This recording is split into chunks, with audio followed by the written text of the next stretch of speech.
Dead America, Tales from Las Vegas, The Gladiators, by Derek Slayton. Chapter 1. Magnus, Aldric, and Kade stood at the front doors of the hardware store, looking out into the parking lot. The stench of death surrounded them, as dozens of bodies littered the entrance area, put down by the soldiers who were departing the store, headed off to bring food to Midnight Mike, who was still trapped at the radio station. All three men stood tall, their blood-soaked gladiator armor reflecting the afternoon sun. On a normal day, this would have been a most curious sight, but during the zombie apocalypse in Las Vegas, it was surprisingly fitting. The SUV carrying Captain Foster and his team rolled out of the parking lot, turning onto the main road and disappearing from view. Magnus watched them go, his grip firm on the warhammer resting against his shoulder. The weapon's head was caked with dried blood and bits of tissue, evidence of the morning's work. Beside him, Aldric adjusted the straps on his chest plate, the leather creaking slightly. His gladius hung at his side, the blade still wet with dark fluid. Kade stood on Magnus's other side, his short sword in one hand and shield in the other, scanning the area with professional interest. The parking lot was quiet now, the chaos from earlier replaced with an eerie stillness. Bodies lay scattered across the pavement, twisted in unnatural positions.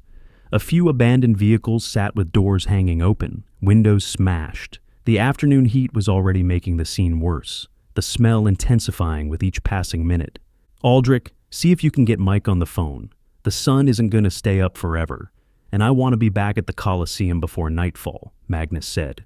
Aldric nodded to their de facto leader before walking away to make the call. All three men had worked as gladiators at the theme restaurant for several years, and while there was no official leader designation for Magnus, the other two men looked up to him. In their previous lives as Hollywood stuntmen, Magnus had seniority over them on sets, and as such they became accustomed to following his lead. That mantra had extended to their jobs as gladiators and carried right on through to the apocalypse. Magnus turned his attention back to the surrounding area, his eyes sweeping methodically across the landscape. The shopping center sat on the edge of a commercial district, with empty fields stretching out behind it. In the distance, a city maintenance building stood alone, its white walls stark against the brown grass. "Magnus, we have a few stragglers coming across the field," Kade said. Kade pointed towards the city maintenance building a few hundred yards away, spotting a handful of slow-moving zombies that were shambling in their direction. Magnus looked back to Aldric, who pointed to the phone against his ear. "He put me on hold, said he was talking to Captain Foster," Aldric said. "In that case, we'll be right back," Magnus said. Aldric gave his leader a thumbs up, as the other two gladiators stepped out into the open. Magnus gripped his warhammer tightly with one hand, his shield firmly secure in his other. Kade wielded a shield and short sword casually, as if he wasn't expecting much resistance. The two men walked across the parking lot of the shopping center, several bodies scattered about, none moving. Most of the horde had been drawn inside the kill zone within the store, however. Several had been taken out during their rescue of the soldiers. The pavement was slick in places, blood pooling in the low spots and cracks. Magnus's boots found purchase easily, his weight balanced and centered. Years of stunt work had given him perfect control over his movement, an awareness of his body and space that served him well now. Kade moved with similar grace, his steps light despite the armor and weapons. The short sword felt natural in his hand, an extension of his arm. They'd spent hundreds of hours training with these weapons for the restaurant shows.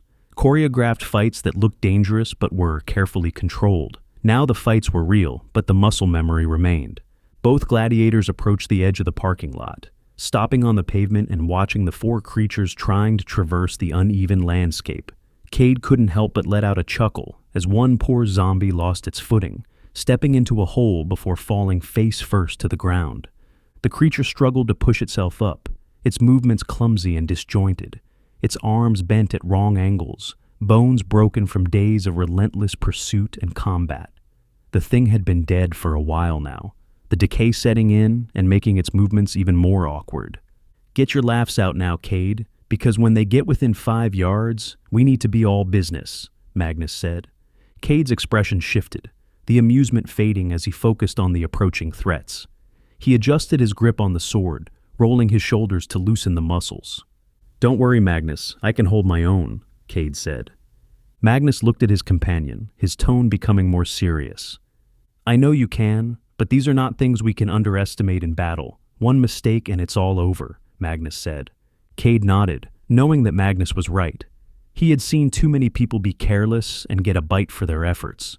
He took a deep breath to steady himself as the first zombie got within striking distance. The creature came forward with arms outstretched, its jaw hanging open. The eyes were vacant, all trace of humanity gone. Dried blood covered its shirt, old stains mixing with fresh spatters. The fingers grasped at nothing, reaching for prey that wasn't there yet. Kade darted forward, planting his feet firmly on the ground and thrusting his sword straight ahead. The tip of the blade pierced through the eye socket of the ghoul. It convulsed for a moment before collapsing harmlessly onto the grass. The body hit the ground with a dull thud, the final motion of its limbs a brief spasm. Kade pulled his blade free with practiced ease, flicking it to the side to clear some of the gore. The movement was automatic, part of the routine now. Magnus stepped up next, walking with purpose towards the next creature in line. He swung his hammer across his body, caving in the side of the ghoul's head without breaking stride. The impact made a wet crunch, the skull giving way under the force. The zombie dropped like a puppet with cut strings, its body crumpling sideways onto the uneven ground. Magnus didn't even look back, already moving to the next target. The fearsome leader marched over to the next zombie, raising his shield horizontally and thrusting it forward. The metal edge around the side cracked the creature on the bridge of the nose, penetrating a couple of inches into the skull. As it fell back onto the ground, Magnus delivered a killing blow with the shield, a spurt of blood flying upwards. The third ghoul went down hard, its head bouncing once against the dirt. Magnus straightened up, checking the surrounding area for more movement. The field was clear, aside from the clumsy one, still trying to regain its footing. Kade walked towards the clumsy zombie, resisting the urge to laugh when it face-planted again. He reacted swiftly, driving his sword into the back of its skull, the creature never having a chance. The blade sank in smoothly, finding the sweet spot that severed the brain stem. The zombie went limp instantly, whatever force animating it cut off in a moment. Kade withdrew his weapon and stepped back, surveying their work. Both men looked around for more threats, spotting a handful of zombies by the front of the maintenance building. However, they hadn't taken notice of them. The distant creatures were milling about near the entrance, their attention focused on something inside or around the building. They were far enough away that Magnus felt comfortable leaving them for now. Come on, let's get back to Aldric, Magnus said. Kade nodded as the two men walked back across the lot to the hardware store. As they entered, they saw their companion drawing on a notepad as he spoke on the phone. Aldric was hunched over slightly, the phone pressed to his ear with one shoulder, while both hands worked on the paper. He was sketching something, quick lines forming what looked like a crude map. His brow was furrowed in concentration, listening intently to the DJ on the other end. All right, Mike, we'll get Melvin to safety. Just text me his number when you get a chance, Aldric said. Aldric nodded along as if Mike was responding before hanging up the phone. He looked up at his two companions, straightening to his full height and holding up the notepad for them to see. What do we have, Aldric? Magnus asked. Aldric glanced down at his notes, organizing the information in his head before relaying it. The pilot's name is Melvin, and he's a few miles away from here.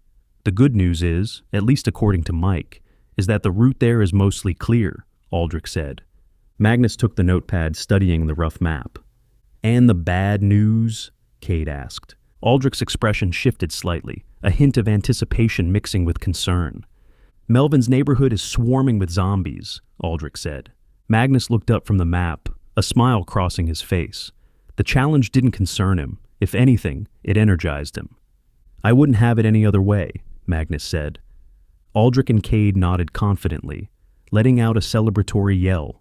All three men had adjusted well to the apocalypse, realizing early on that their skill set was perfectly tailored to not only surviving in this new reality, but thriving in it.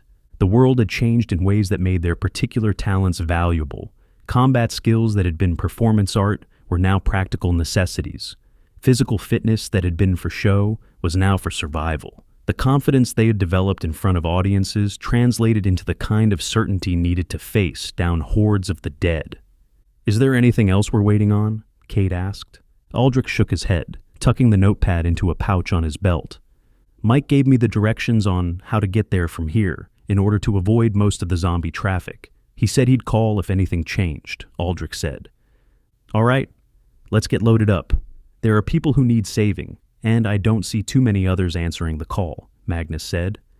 Aldric and Kade again let out a boastful cheer as all three men walked out of the hardware store. They marched over to a newer-looking sedan, sitting just on the other side of a pile of corpses. Aldric diverted his route slightly, stepping a few yards over to the side to retrieve their boombox that they had used as a way to draw the zombies towards them. He quickly jogged over to the vehicle as the other two got in, Magnus behind the wheel. The boombox was an old model, battery-powered and built like a tank.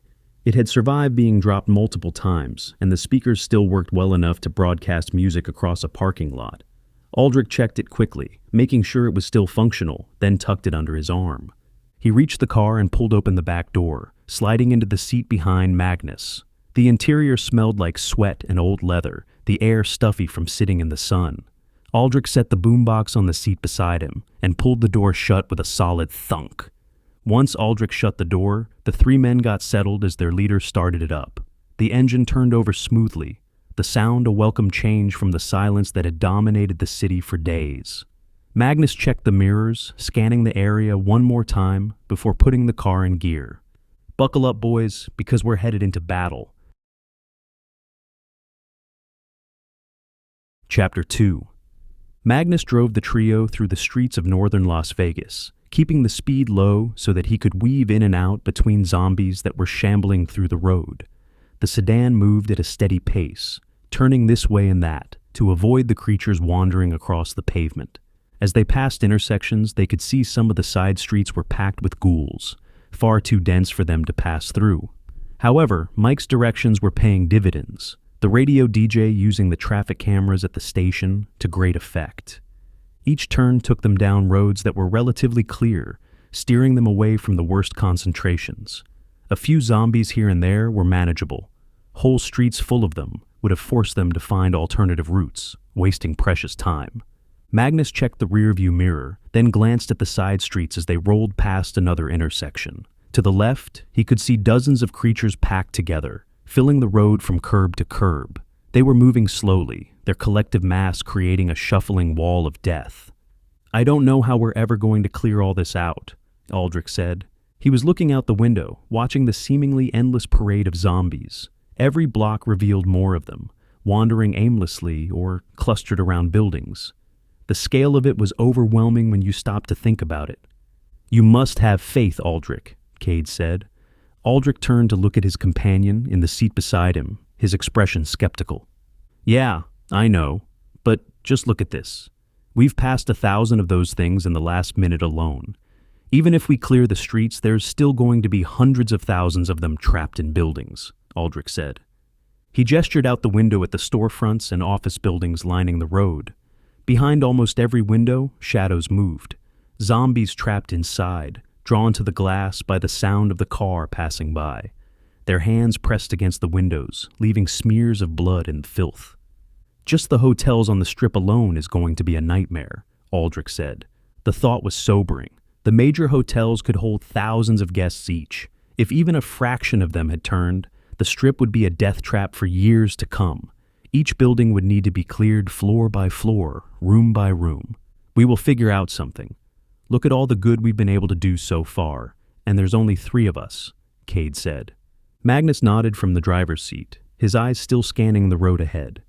Plus the captain has a plan. We just have to hope it's a good one, Magnus said. He's trusted us to get his pilot, so right off the bat, we know he's a good decision maker, Kade said. All 3 men laughed as they continued driving down the street. Aldric broke it up as he looked at his hand-drawn map. The laughter faded naturally, replaced by the low rumble of the engine and the occasional thump as they drove over debris in the road. Magnus steered around a shopping cart that had been abandoned in the middle of the street, then corrected course to avoid a cluster of 3 zombies shambling along the sidewalk. Aldric traced his finger along the route Mike had outlined, checking their progress against the street signs they were passing. The map was crude but functional, with notes about which intersections to avoid and which roads were safest. Hang a left up here, Magnus, Aldric said. Their leader nodded as he made the turn onto a small neighborhood street. It was mostly quiet except for a dozen zombies that were congregating in front of a two-story house on the right. The dozen zombies were clustered near the front door and porch of the house, their attention focused on something. A few of them clawed at the door, while others simply stood there swaying slightly. They hadn't noticed the car yet. "Is this the Pilot Street?" Kade asked. Aldric glanced down at his map, double-checking their position. "No, we're still a couple miles away," Aldric said. Magnus slammed on the brakes right in front of the mob, confusing the other two. The sedan came to an abrupt stop, the tires squealing slightly against the pavement. Kade and Aldric both looked at their leader, wondering what had caught his attention. "What are you doing, Magnus?" "It's still a couple miles away," Aldric said. Magnus didn't respond right away. Instead, he pointed toward the house. "Second floor, right side," Magnus said.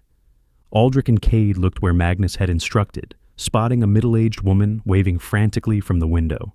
Just below her was a white sheet with the word "Help" written in big letters. The woman's face was pressed against the glass, her movements desperate.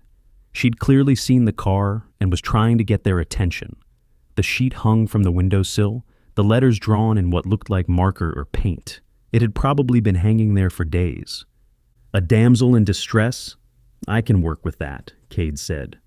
Aldric rolled his eyes, turning to look at his companion with exasperation. "We're gladiators, not knights, dumbass," Aldric said. Kade shrugged, unbothered by the correction. His hand was already moving to the door handle. "You can call us whatever you want, but a pretty woman in trouble is a pretty woman in trouble," Kade said. Aldric rolled his eyes, shaking his head as Magnus threw open his door, prompting the other two to do the same. In a flash, all three men were standing shoulder to shoulder on the sidewalk, the zombies by the front of the house not noticing them yet. Magnus took his hammer, smacking it onto the pavement one solid time, the metallic pinging sound filling the air. The noise cut through the afternoon silence like a bell. The zombies at the door stopped their clawing, their heads turning slowly toward the sound, dead eyes fixed on the three armored men standing in the street, and as one, the creatures began moving toward them. As the zombies turned, the leader raised his voice. "By the order of Magnus, you are hereby ordered to remove yourself from the premises at once," Magnus said. His voice boomed across the yard, carrying the kind of authority that might have worked on living people. The zombies, however, had no capacity to understand or obey. They continued their slow advance, arms outstretched and jaws working. As the zombies completely ignored the decree from their leader, Aldric stole a glance to the woman in the window, who wore an expression of outright confusion. He chuckled to himself before joining the others and marching up towards the zombies. The woman was probably wondering if she was being rescued by insane people. Three men dressed as ancient warriors, issuing commands to zombies and acting like this was perfectly normal. Aldric had to admit, from the outside it probably looked ridiculous. The trio branched out a few feet so that they had enough room to operate safely, while also remaining close enough to come to their comrades' aid should the situation arise. They moved with practiced coordination, each man knowing instinctively how much space he needed. Too close, and they'd interfere with each other's strikes. Too far, and they couldn't provide support if one of them got overwhelmed. Each man struck with ferocity as the first zombies got within reach, their swords piercing skulls while Magnus crushed heads with his warhammer. In a matter of seconds, half a dozen creatures lay on the ground in a harmless heap. The sound of combat filled the quiet street. Metal striking bone, bodies hitting the ground, the wet sounds of blades being withdrawn from skulls. It was over almost before it began, the first wave dropping in rapid succession. Magnus's hammer connected with a ghoul's temple, the side of its head caving in with a sickening crunch. The creature dropped without a sound. Beside him, Kade drove his sword through an eye socket, the blade punching through into the brain cavity. Aldric caught another zombie with a horizontal slash, his gladius opening the creature's skull along the side. The other 6 creatures were bunched together, having tripped over one another as they turned. Now back to their feet, they were trying to move forward. They stumbled over the bodies of their fallen companions, their coordination poor. One zombie stepped on another's arm and nearly fell again. Another got tangled in the legs of a corpse and had to wrench itself free. Their slow, clumsy movements gave the gladiators time to regroup. "Men, to me. Contain them," Magnus said. All three men raised their shields, running forward from the sides to meet with Magnus, who was in the middle. The leader rushed forward, putting his shield into the chest of the lead zombie, as Aldric and Kade came alongside of him, creating a semicircle defense. The formation was solid, shields overlapping slightly at the edges. The zombies pressed forward against the barrier, unable to get around or over it, their bodies stacked up against the shields, creating pressure but no real threat. Each man dug his feet into the ground, managing to hold the zombies at bay as they stacked up on one another. Magnus raised his hammer and delivered a forceful strike to the top of the lead zombie's head.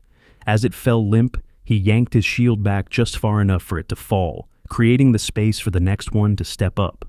The body slumped down between Magnus and the next zombie, forcing the creature to step over it. The momentary disruption and pressure gave Magnus the opening he needed. Without breaking his movement, Magnus shoved his shield into the chest of the next creature, holding it in place to deliver another killing blow with his hammer. The crack was audible, sending a spurt of blood through the air as the ghoul fell limp. 2 down, 4 to go. The rhythm of combat settled over all three men, their breathing controlled and their movements efficient. This was what they'd trained for, even if the original purpose had been entertainment rather than survival. With the pressure coming from the zombie mob lessening, Aldric and Kade leapt into action. With a simple nod, both men moved as one, lowering their shields just enough to give them a target. Both men stabbed the zombie closest to them in the side of the head, dropping them in an instant. The coordinated strike was flawless, both blades hitting home at the same moment. The two creatures fell away from the shield wall, leaving only 2 zombies still standing. "Move back," Magnus said.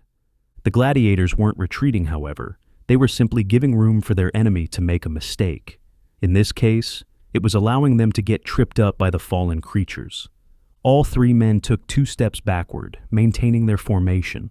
The remaining zombies pressed forward, trying to close the distance. Their feet caught on the bodies littering the ground, and both ghouls stumbled forward, one hitting the ground, while the other staggered into Magnus's shield.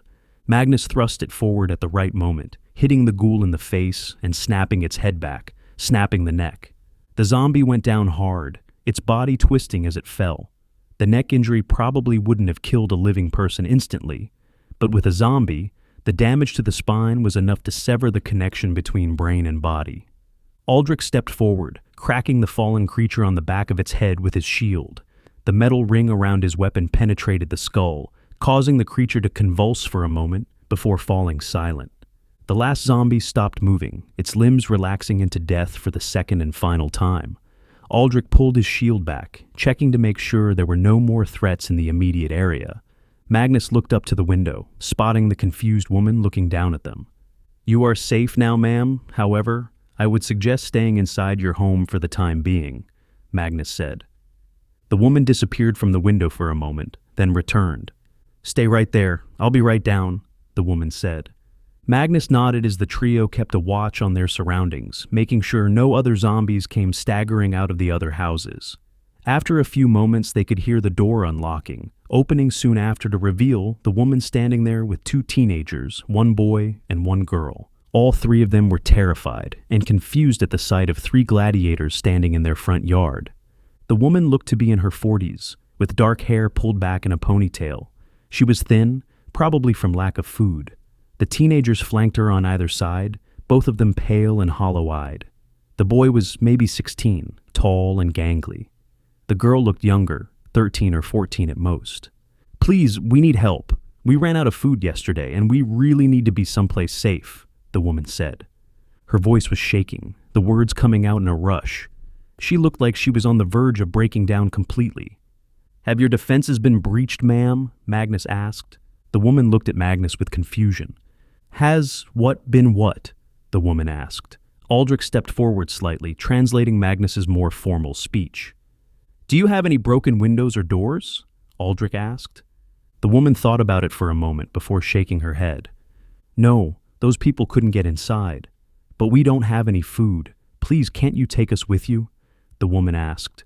Aldric and Kade looked to their leader, who was considering the request. After a few moments, he shook his head, no. Magnus's expression was sympathetic, but firm. The mission had to come first. The pilot was too important to risk by taking on additional passengers. "I'm sorry, ma'am, but right now, we cannot. We are on an important mission that will help everyone still alive in the city," Magnus said.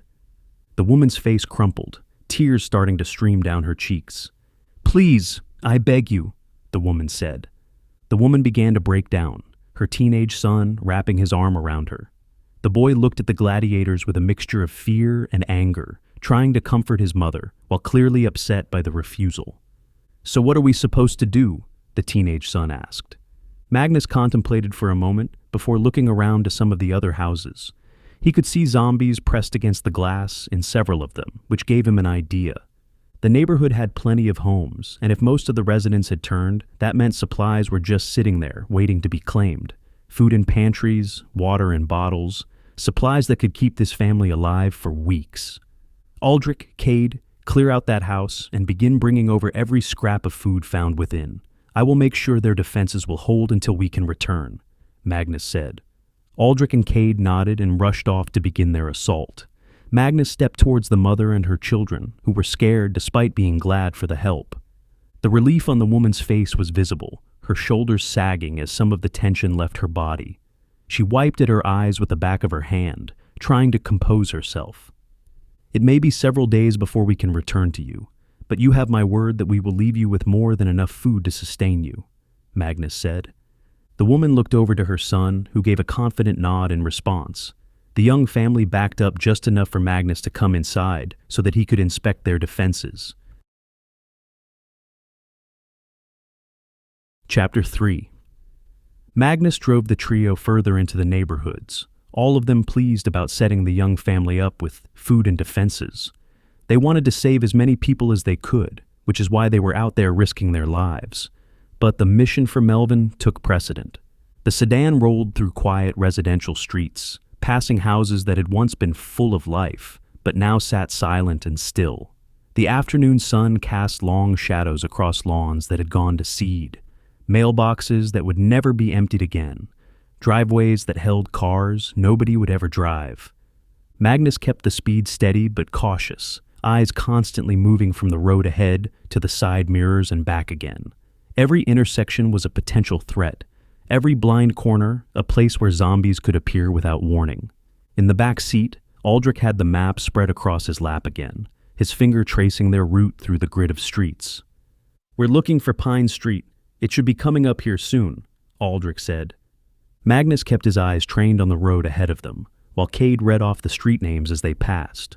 While there weren't many zombies in the road, Magnus knew that hitting one at the wrong angle could leave them without transportation. A single ghoul wandered across their path half a block ahead, moving from one side of the street to the other with no apparent purpose. Magnus adjusted his speed, timing it so they would pass behind the creature rather than in front of it. No need to risk the noise of a collision drawing attention.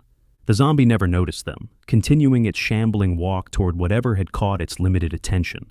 Magnus watched it disappear in the rearview mirror, satisfied they'd avoided an unnecessary complication. "This is it right here," Kade said. Magnus applied the brakes while making the turn to the right.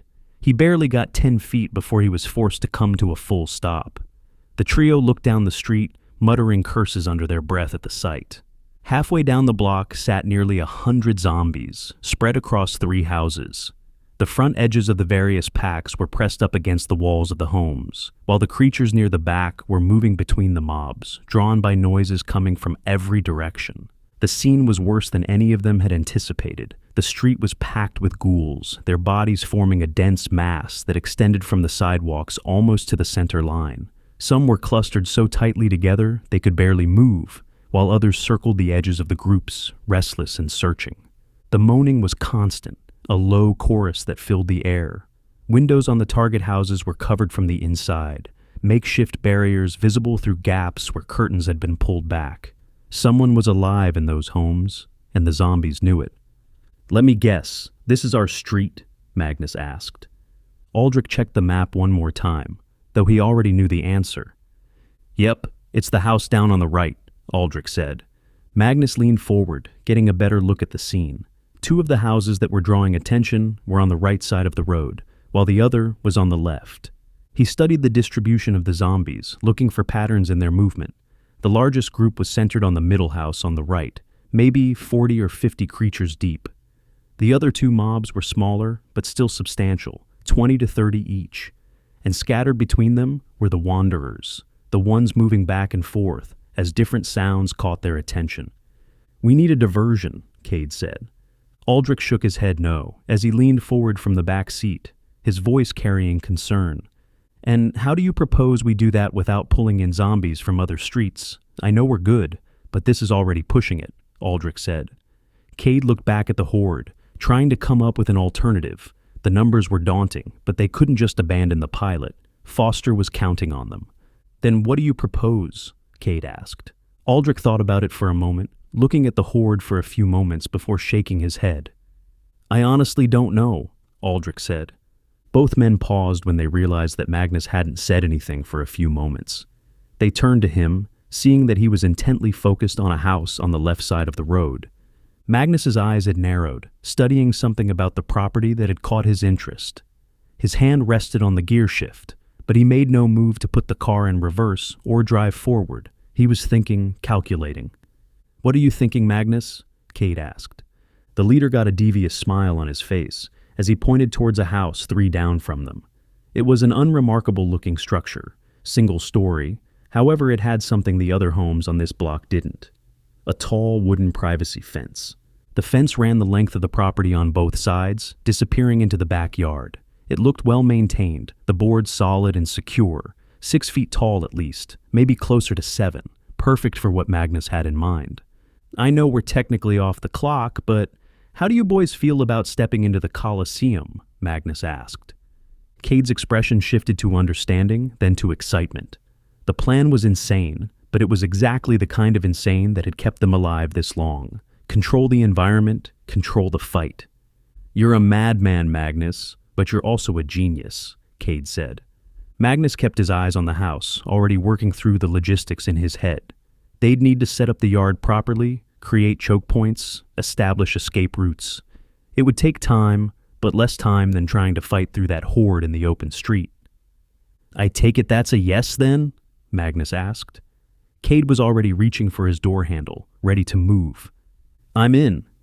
"Aldric?" Kade asked. Aldric looked from the fence to the horde and back again. The math was simple. In the open, they'd be surrounded and overwhelmed in minutes. In a controlled space, they could take their time, handle the threats 1 or 2 at a time. It was still dangerous, but it was survivable. "I think we can work with it. Pop the trunk," Aldric said. Magnus did as instructed, reaching down and pulling the trunk release as Aldric exited the car. He stepped around to the rear, reaching into the trunk and pulling out a metal spear that is in 2 pieces. It took him a moment to secure the 2 ends, creating a sturdy weapon with incredible reach. The spear locked together with a solid click, the connection point reinforced with steel bands that wouldn't come apart under stress.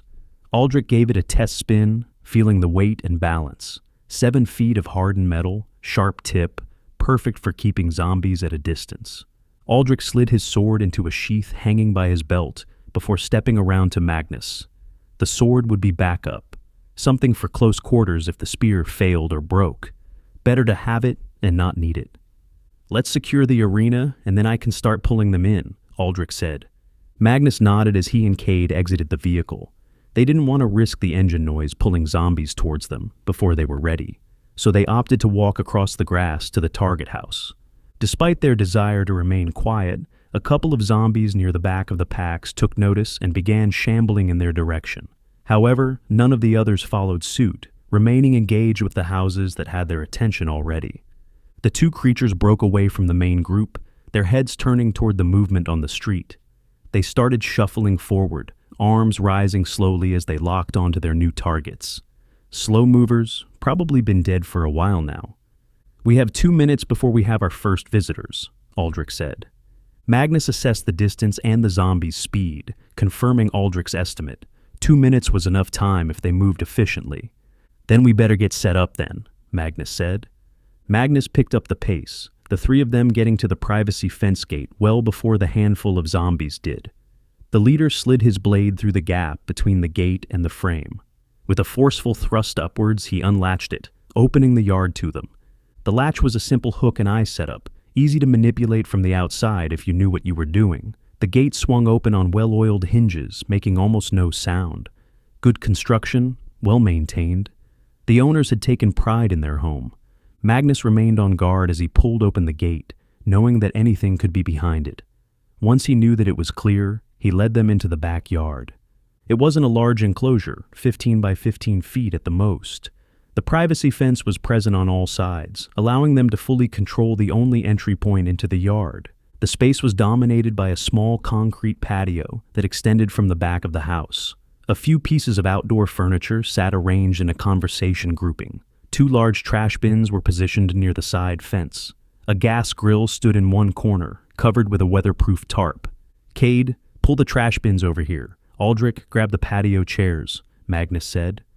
Both men began pulling over the items, hoping to create a defensive barrier to break up the horde as they entered the yard. As they worked, Magnus walked to the sliding patio door, noticing blood splashed on it from the inside. It was dried, likely having been there since the start of the apocalypse. He looked through the slatted blinds, not able to see much inside the darkened home. The blood was concentrated near the bottom of the door, smeared in patterns that suggested someone, or something, had been trying to get out. The blinds blocked most of his view, but he could make out the edge of a kitchen counter, a doorway leading deeper into the house. Magnus gently pulled on the patio door, surprised to find it open. He stepped through the entrance cautiously, making a little bit of noise as he pushed the blinds out of the way. The clattering was enough to get the attention of the 2 creatures inside. Moaning filled the small kitchen area as the 2 zombies shambled in from the living room. One of them was missing several chunks of flesh from its arms and neck, while the other was dressed in pajamas with no signs of injury on it, seemingly having turned due to the virus and not an attack. The first ghoul moved with a pronounced limp, one leg dragging behind it. The second moved more steadily, its pajamas still relatively clean compared to the gore-covered clothing of its companion. Both had the same vacant eyes, the same slack jaws, the same reaching hands. Magnus didn't dwell on the couple for long as he raised his shield and patiently waited for them to get close enough to strike. With 2 quick thrusts, he ended their unlife in a flash. The first zombie took the gladius through the eye socket, the blade penetrating deep into the brain. Magnus twisted and pulled, letting the body fall as he pivoted to the second target. The pajama-clad ghoul took the next thrust through the temple, dropping instantly. Magnus stayed motionless, listening carefully to the house, relieved when he didn't hear anything else coming from within. "Magnus, we are set up out here, and those first zombies are approaching," Kade called. Magnus moved back to the patio door, stepping outside and pulling it most of the way closed behind him.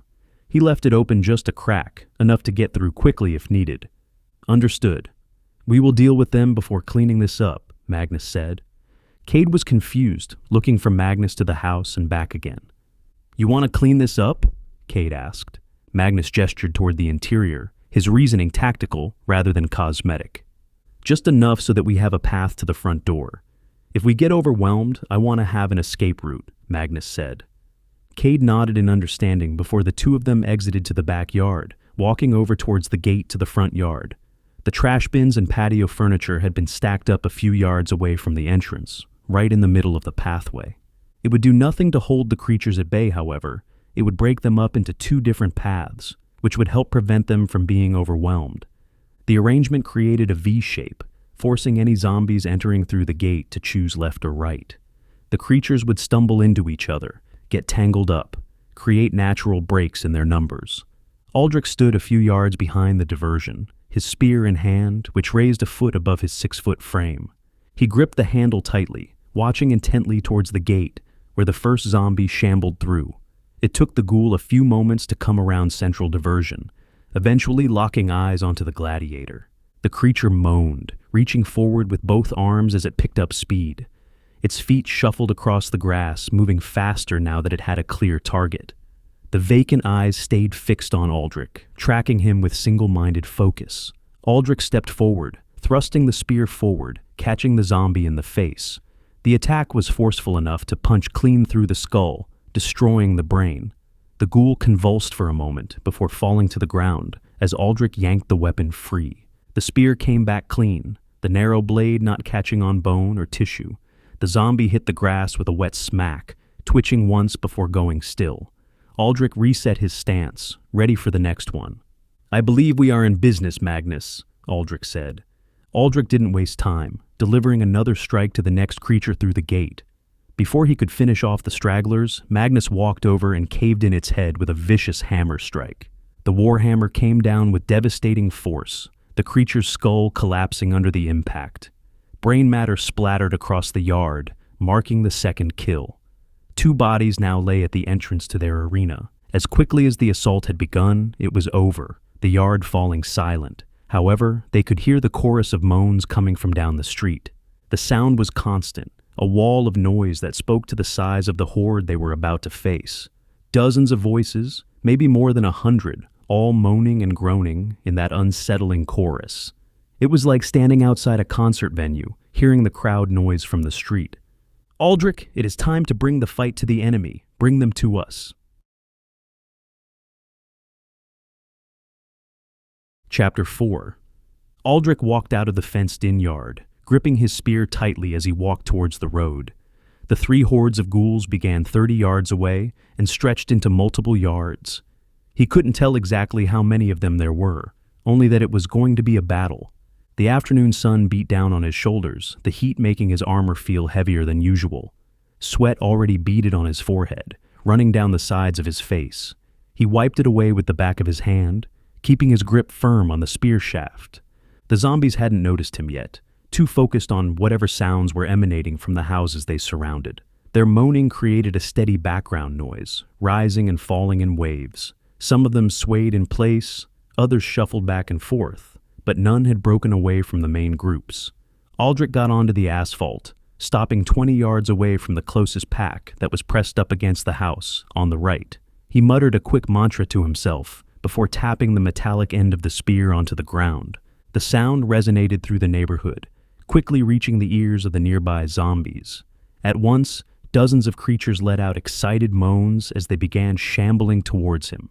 Aldric kept a keen watch on the group, making sure there wasn't a runner among them. While a handful of them moved faster than the others, none of them approached sprinting. The shift in the horde's attention was almost instantaneous. Heads turned toward the sound, vacant eyes locking onto the lone figure standing in the street. Bodies began peeling away from the houses, breaking formation to pursue this new target.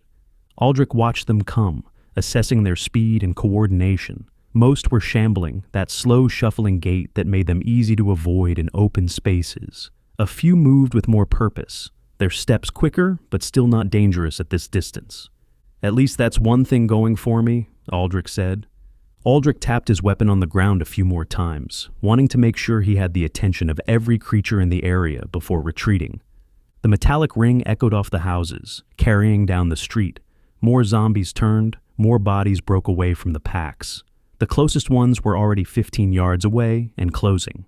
The ones from the far house were just starting to move, drawn by the noise and the movement of their companions.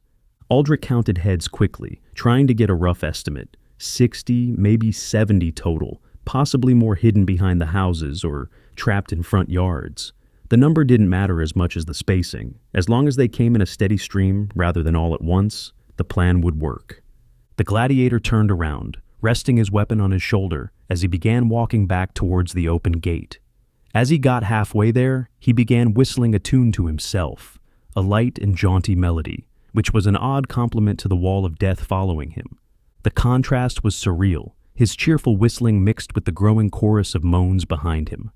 His casual pace while dozens of corpses shuffled after him, arms outstretched and jaws working. It was the kind of scene that would have been unthinkable weeks ago, but now felt almost routine. Aldric reached the entrance to the backyard, getting the other 2 gladiators within view, one on either side of their divider. He stopped and turned back around, spotting a couple of the creatures that were moving faster than the others. The 2 ghouls had pulled ahead of the pack, their faster pace giving them a lead of several yards. One wore the tattered remains of a business suit, the other a blood-stained t-shirt and jeans. Both had that same hungry look, that same reaching motion with their hands. Aldric stayed in position as the 2 ghouls were staggered, a few yards away from each other and 10 yards ahead of the pack. He waited for his time to strike, thrusting his spear forward and piercing the eye socket with the first strike. The creature hadn't hit the ground before he yanked the weapon free, delivering a strike to the other one. "They're coming our way." "Where do you want me?" Aldric asked. "Take the center position. We'll hold them at bay while you strike them down," Magnus said. Aldric nodded and retreated behind the line, positioning himself in between the other two gladiators, right behind the barricade. The men listened as the chorus of moans grew louder, the shuffling of footsteps getting closer. The sound built like a wave, growing in volume and intensity. Individual moans blended together into a wall of noise. The shuffling became a constant scraping, dozens of feet dragging across pavement and dirt. The smell hit them next, that rotting stench that announced the horde's arrival. The first handful of creatures came into view in the gate entrance, immediately locking onto them. Despite being slow, they picked up the pace as they spotted fresh meat, 4 of them going to the right, while 5 went to the left. The barricade worked exactly as intended. The zombies split around the obstacle, confusion evident in their jerky movements as they tried to navigate the unfamiliar barrier. The split gave the gladiators the advantage they needed, preventing the creatures from overwhelming them through sheer numbers. Aldric thrust his spear to the left, over one of the trash bins, hitting the lead creature in the head and dropping it. He quickly struck again before turning to the right, where Magnus was using his shield to hold 2 at bay, while swinging his sword at another that was coming around the side. The second zombie on the left took the spear through the crown of its skull, the blade punching through bone with ease. It dropped without a sound, joining the first on the ground. Aldric's head was already turning, assessing the right side, looking for the next threat. Aldric struck quickly, focusing on the creatures just behind the lead ones pressed against the shield. He figured that Magnus had enough leverage to keep them in place, but wanted to make sure that he didn't get overwhelmed. The spear darted forward twice in quick succession. 2 more zombies dropped, their bodies falling against Magnus's shield before sliding to the ground. The pressure on Magnus decreased immediately, giving him room to work his sword against the remaining threats on his side. "I need you on this side, Aldric," Kade called. The spear wielder spun around, seeing that Kade was struggling against the mob of creatures, having been forced to abandon swinging his sword to put all his strength into his shield. 7 zombies pressed against Kade's shield, their combined weight pushing him backward. His boots scraped across the grass as he fought for position, muscles straining to hold the line. More were coming through the gate behind them, adding to the pressure. Aldric leapt into action, thrusting his spear forward with lethal precision. Rather than go for overkill, he used the oversized weapon with the skill of a surgeon. The tip of the blade went just deep enough into the skull to destroy the brain, but not deep enough to worry about getting stuck. This level of precision was vital in his previous life as a stuntman, but was coming in handy during the apocalypse. Each strike was calculated, controlled. The spear found eye sockets, temples, the soft spot at the base of the skull. The blade penetrated exactly the right depth, then withdrew clean for the next attack. No wasted movement, no unnecessary force, just efficient killing. In a matter of seconds, 4 creatures were on the ground, with dozens more pouring in through the gate behind them. The reprieve gave Kade enough relief that he could begin swinging his sword again.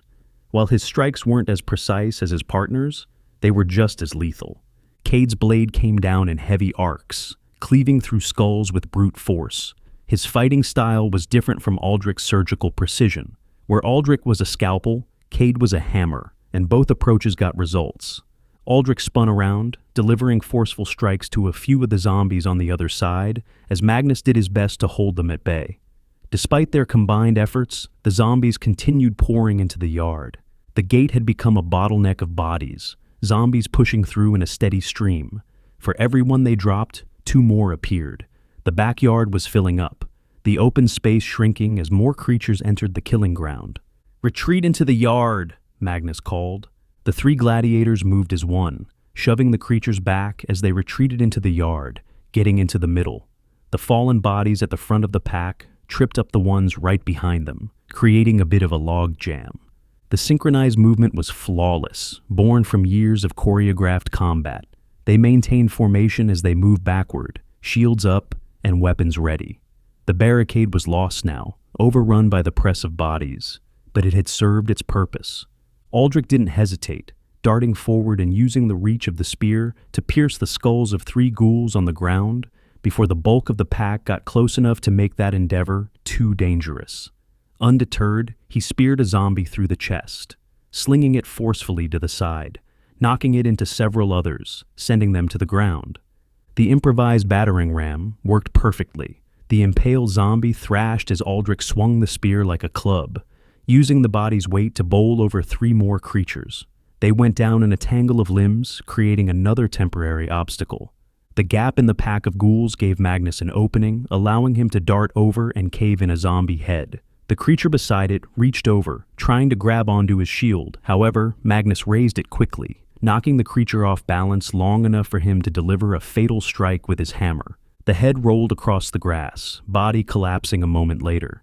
Magnus's blade came around in a tight arc, catching the second zombie under the jaw and driving up into the brain. 2 more bodies for the pile. Aldric repeated the zombie battering ram on Kade's side, giving his partner a similar opening that he took advantage of. Within moments, another 6 creatures lay dead on the grass. Kade capitalized on the opening, his sword flashing in the afternoon sun. 3 quick strikes, 3 more zombies down. He was breathing hard now, sweat pouring down his face, but his movements stayed sharp and controlled. Despite their efforts, the symphony of moans continued to grow as the zombie horde pushed in through the gate. Magnus looked over, seeing 40 zombies were now in the yard, with God only knew how many behind them. The math was turning against them. The yard could only hold so many bodies before they'd be pressed against the fence with nowhere to retreat. The pile of corpses near the gate was growing, but not fast enough to stem the tide. They needed to regroup, reassess. "Get to the house," Magnus called. His men immediately obeyed his order, breaking off their attack and running for the patio door, which was wide open. The ghouls that had been in front of them adjusted course, pursuing them, while the others near the gate did the same. Kade was the first to the door, running to the front of the house as the other 2 got inside. Magnus grabbed onto the patio door. Sliding it closed, however, a couple of zombie arms reached through, preventing it from closing all the way. The arms flailed wildly, grasping at nothing but determined to find purchase. The door slammed against them, but wouldn't close. The zombie bodies pressed too firmly against the opening. More creatures surged forward, drawn by the sight of their prey escaping. "Aldric, help me," Magnus said. Aldric dropped his spear, pulling out his sword and bringing it down forcefully onto the outstretched arms of the zombies. The blade sheared through the first arm cleanly, the second taking 2 strikes. The severed limbs fell to the patio floor, still twitching.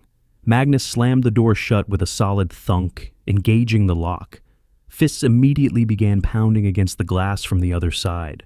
Magnus and Aldric stood there, breathing heavily, looking out into the backyard as the zombies continued to pour in. Several of them pressed up against the glass, smearing blood as they tried to get inside. The patio door shook with each impact, the glass flexing but holding. The zombies packed against it, layer upon layer of bodies pressing forward. The backyard was completely full now, wall to wall corpses with more still coming through the gate. The entire space had become a writhing mass of the dead. "Is everyone okay?" Magnus asked. Aldric checked himself quickly, finding no bites or major injuries, just bruises, scrapes, exhaustion. "I'm fine, but I am definitely going to need some ointment when we get back to the Colosseum," Aldric said. Magnus nodded, satisfied that his man was intact. He raised his voice, calling toward the front of the house. "Kade, are you okay?" Magnus asked. Kade didn't answer, concerning the other 2. The silence stretched for several seconds, broken only by the pounding on the glass and the moaning from outside. "Stay at this door," Magnus said. Aldric nodded as Magnus walked into the living room, spotting Kade, who was by the front windows.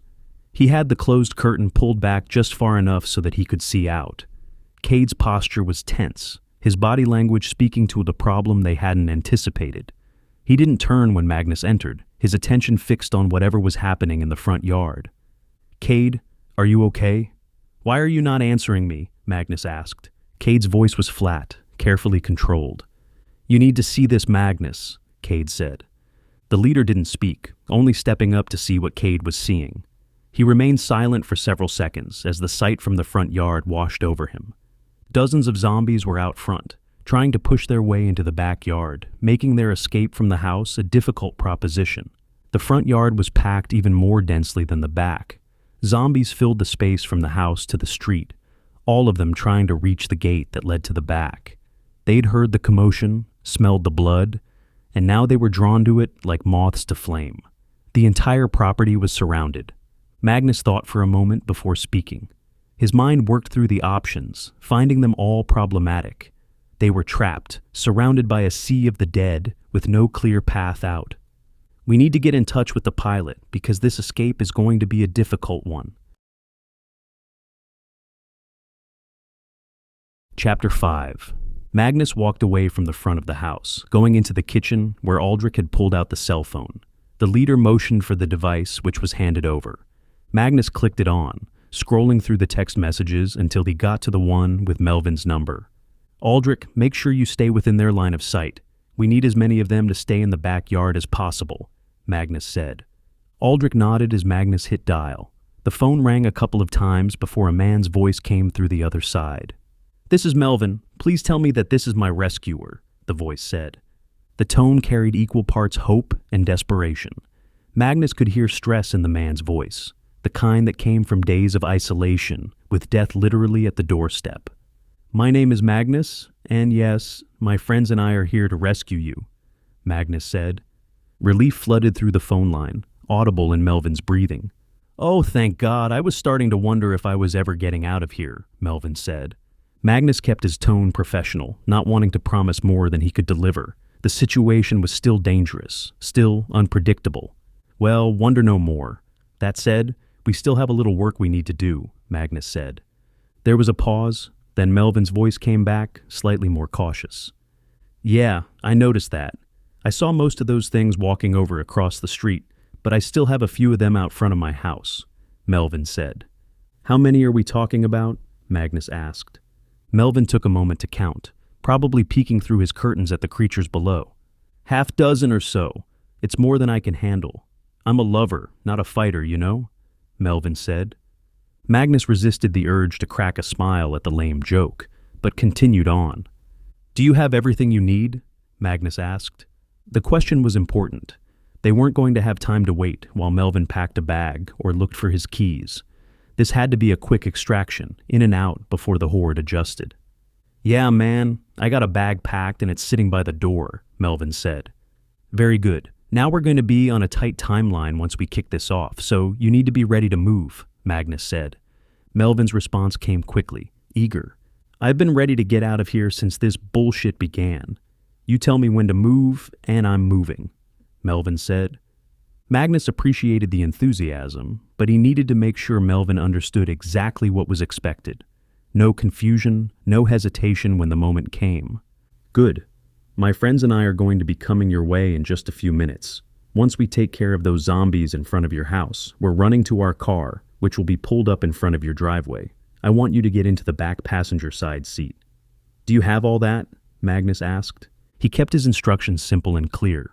Wait for them to clear the zombies, then get in the back seat. Nothing complicated, nothing that could be misunderstood in the chaos. "Yeah, man, you kill. I run and get into the back seat." "I think I can manage," Melvin said. Magnus nodded to himself, satisfied that the pilot understood the plan. "Good. Be ready because we're making our move soon," Magnus said. Melvin's voice carried determination now, the kind that came from finally seeing a way out. "I'll be waiting by the front door. Just give a shout and I'm outside," Melvin said. Magnus clicked the phone off, pocketing it while walking back to the front window. Kade stepped off, allowing him to look out. Magnus muttered curses under his breath as he saw the few dozen zombies outside in the yard. Most of them had stopped walking towards the back gate, and instead were shambling around in the yard. None of them were up by the door yet, which was their only real saving grace at the moment. The creatures moved without purpose, drifting in loose patterns across the dead grass. Some had wandered toward the sides of the house. Others clustered near the driveway. The density was lower than in the backyard, but still substantial enough to be a problem. "Aldric, get in here," Magnus called. The gladiator from the other room came into the living room as Magnus broke away from the windows. The leader reached into his pocket, pulling out his keys and tossing them over. Aldric caught them cleanly, waiting for instructions. His spear was still in hand, ready for whatever came next. "We're plowing through the line and getting to the street. "You are to get to the car and pull it up to the driveway and wait," Magnus said. "What are you and I doing?" Kade asked. Magnus turned to face his other companion, his expression set with determination. "There are a few stragglers outside Melvin's house. You and I are going to eliminate them, and the three of us are going to haul ass back to the car," Magnus said. Kade nodded as he and Magnus stepped over to the door, getting their shields at the ready. Before they could rush outside, Aldric spoke up. "What about the others?" Aldric asked. Kade turned, confused by the question. "What others?" Kade asked. Aldric gestured vaguely toward the street, toward the other houses that had been surrounded when they arrived. "The zombies were outside 3 houses. If they see us making a break for it, they're bound to come outside," Aldric said. Magnus thought about it for a moment, muttering to himself again before speaking up. The complication was real, but they couldn't abandon people if there was a chance to help them. The mission was to save lives, not just Melvin's. "We give them 2 choices. Either get in their cars and follow us right now, or stay in their homes and wait for us to come back. But we cannot wait for them to pack. They either go straight for their cars, or they wait," Magnus said. Aldric nodded as he raised his shield, gripping his spear in his other hand, but having the tip pointed back so that he didn't accidentally run his comrades through. The 3 gladiators stood at the door, weapons ready, bodies tensed for the sprint ahead. Magnus did a final mental check of the plan. Push through the yard, Aldric to the car, he and Kade clear Melvin's house, everyone back to the vehicle before the horde could react. Simple in concept, dangerous in execution. Magnus didn't hesitate, knowing that every second was valuable, throwing open the door and darting into the yard. He honed in on the closest zombie, who was looking towards the back gate, giving the gladiator a tempting target. Rather than go for a kill shot, he slammed his shield into the creature's shoulder, sending it careening to the ground. The impact was solid, the zombie's feet leaving the ground for a moment before it crashed onto the dead grass. Magnus was already past it, looking for the next target, using momentum and mass to clear a path. Kade and Aldric did the same, picking up as much speed as they could, finding unsuspecting zombies to push to the ground. All 3 men did their best to keep their speed up, hitting the zombies with as much force as they could muster, their shields doing most of the work. The strategy was brutally effective. The zombies were too slow to react, too uncoordinated to brace for impact. Each shield strike sent another creature sprawling, creating obstacles for the ones behind them. The gladiators moved like a wedge, cutting through the scattered mob with violence and precision. Within moments, they had left nearly a dozen zombies sprawled out on the ground, creating some tripping hazards for the ones still standing, who were now in shambling pursuit.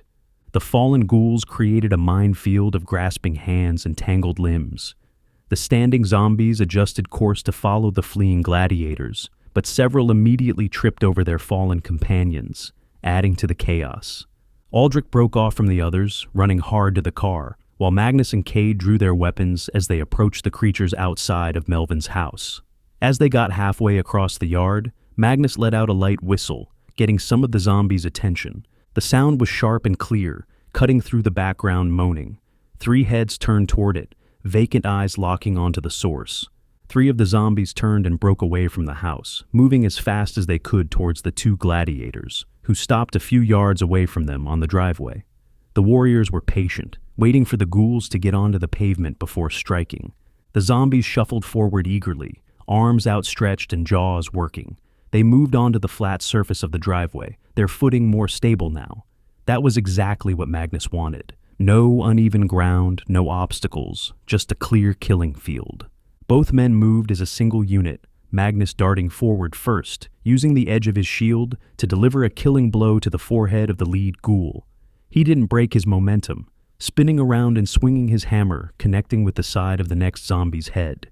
Kade focused on the 3rd one, rushing forward and delivering a front strike to the forehead, the tip of his sword piercing through the skull. In a matter of seconds, the zombie threat outside of the house was cut in half. The blade punched through bone, driving deep into the brain cavity. The zombie convulsed once before going still, sliding off Kade's sword to collapse on the driveway. 3 bodies lay scattered on the pavement, permanently dead. The 2 gladiators walked towards the others, who were still focused on the front window.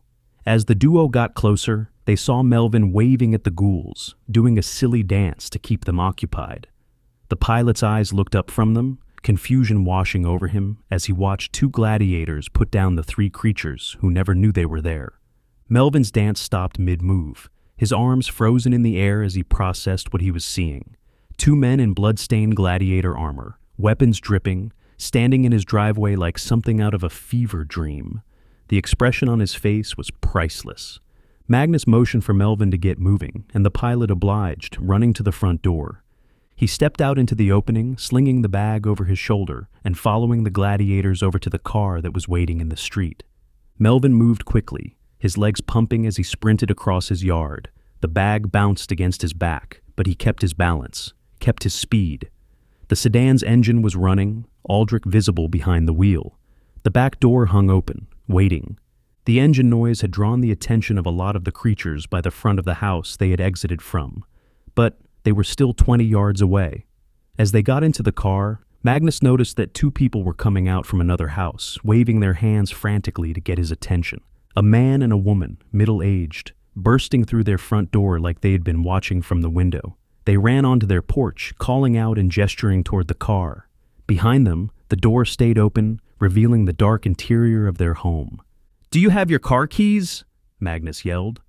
The man looked at him in a confused manner. He shook his head no, after a moment, his expression falling as he realized what that meant. "Then get back in your house. We need to get this man to safety, and then we will come back for you," Magnus said. The woman grabbed her husband's arm, pulling on it, speaking too quietly for Magnus to hear. The man's face showed desperation, the kind that came from watching rescue drive away. "But we don't have much food left," the man called. Magnus's voice carried authority and conviction, a promise that he fully intended to keep. "I said we will be back for you soon. You have my word that we won't let you starve," Magnus said.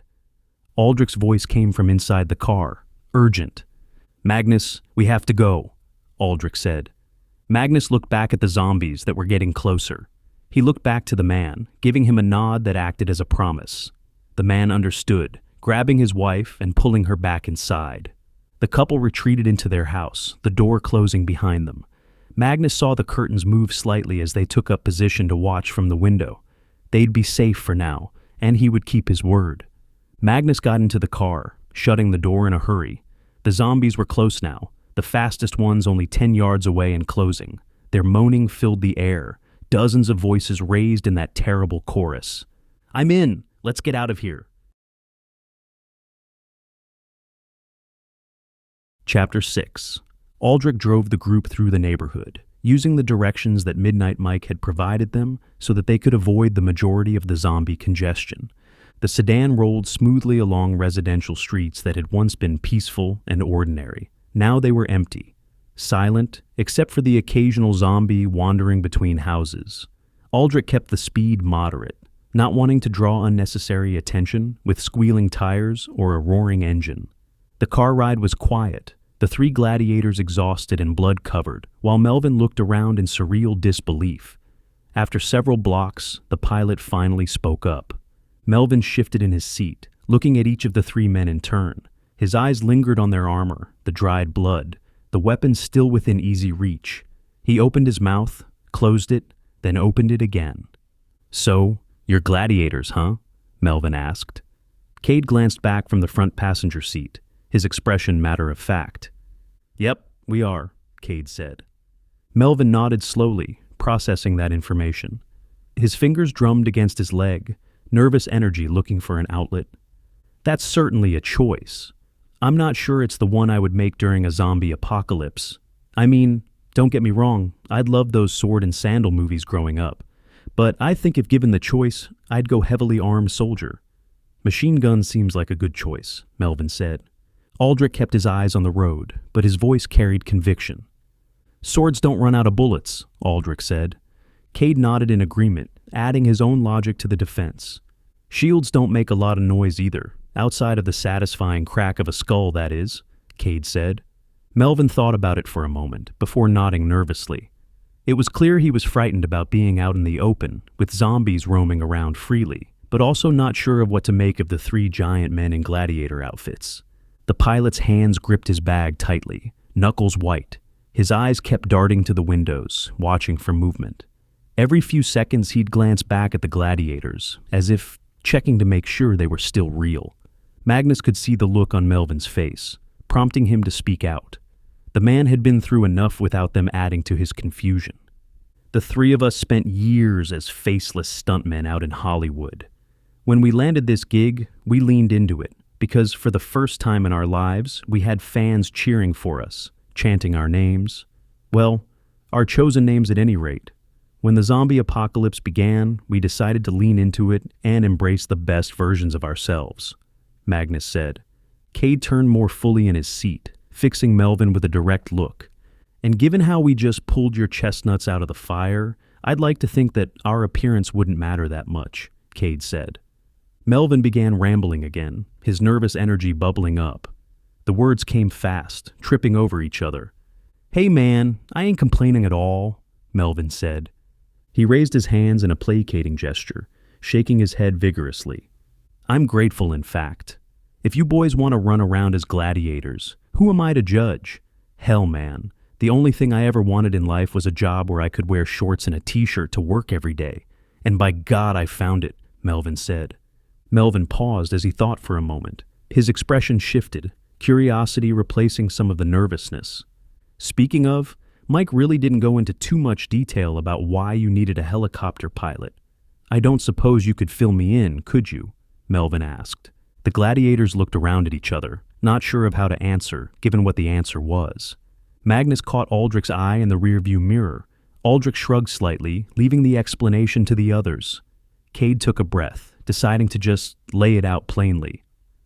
"Some soldier friends of ours are going up to Nellis to steal a helicopter. While they do that, we're going to hijack some party buses so we can drive those zombies out into the desert. You're going to be on pickup duty," Kade said. Melvin sat there in stunned silence for several moments before finding his words again. His mouth worked soundlessly, trying to form a response to what he'd just heard. "Well, if you would have told me this morning that being rescued by a bunch of heavily armed gladiators would only be the second craziest thing I heard today, I don't think I would have believed you. Yet, here we are," Melvin said. Aldric couldn't help but smile, his eyes still on the road ahead. "You must not have gotten down to the Strip too often?" "This wouldn't even crack my top 10, Aldric said. The men in the car let out a chuckle as Aldric made the final turn. Melvin adjusted his view so that he could look out the front windshield, spotting a large building just ahead. The base was made of standard brick, but beginning halfway up and reaching high into the sky, was painted plywood to make it resemble an ancient coliseum. The structure was impressive in a gaudy, Las Vegas kind of way.